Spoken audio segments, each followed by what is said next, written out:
কি বলছিলাম না, এই মেয়ে দেহ ব্যবসা করে।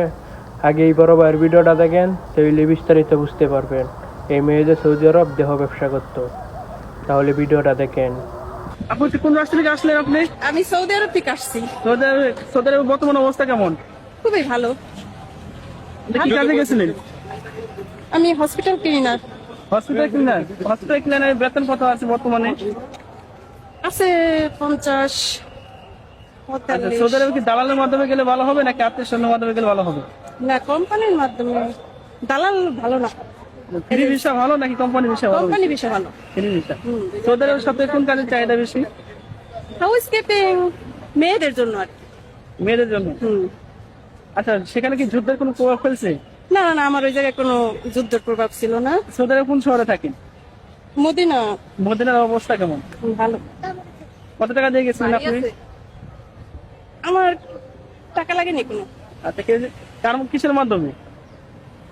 আছে আমার আত্মীয় স্বজনের আত্মীয় স্বজনের মাধ্যমে টাকা লাগে নাকি? আচ্ছা, যারা নতুন করে যাবে তাদের উদ্দেশ্য কিছু বলুন। গেলে ভালো হবে আর কি, ভালো কিছু করতে পারবে। ভালো কিছু করতে পারবে। ঠিক আছে, ধন্যবাদ। এখন আমি কিছু কথা বলি, কথাগুলো শুনে যান। আমি এই কথাগুলো সব মেয়েদের উদ্দেশ্যে বলতেছি না। বেশিরভাগ মেয়ে প্রবাসীরা যারা হসপিটালে কাজ করে, তারা পার্ট টাইম কি করে জানেন? কি সরাসরি দেওয়া ব্যবসা করে। যদি এভিডেন্স চান, প্রমাণ চান, আপনারা যারা প্রমাণ চাবেন, তাদের আত্মীয় স্বজন যদি এই প্রবাসের মাটিতে থাকে, তাদেরকে খোঁজখবর নিয়ে দেখতে বললেন। এই সৌদি আরবে যারা দেহ ব্যবসা করে তারা বেশিরভাগই হলো মেডিকেলে চাকরি করে। হ্যাঁ, হাতের 5টা আঙ্গুল যেমন সমান না, সব মেয়ে সমান না। কিন্তু এর একটা কথা আছে ভাই, যদি 10 জন মেয়ে থাকে, 10 জনের মধ্যে 7 জন মেয়ে এই সৌদি আরবে দেহ ব্যবসার সাথে জড়িত। সেটা বলেন মদিনায় বলেন, রিয়াদ বলেন, আল বাহা বলেন, জেদ্দা বলেন, যে কোনো জায়গায়, সৌদি আরবের যে কোনো জায়গায় এই হসপিটাল মেয়েগুলো বেশিরভাগ দেহ ব্যবসা করে।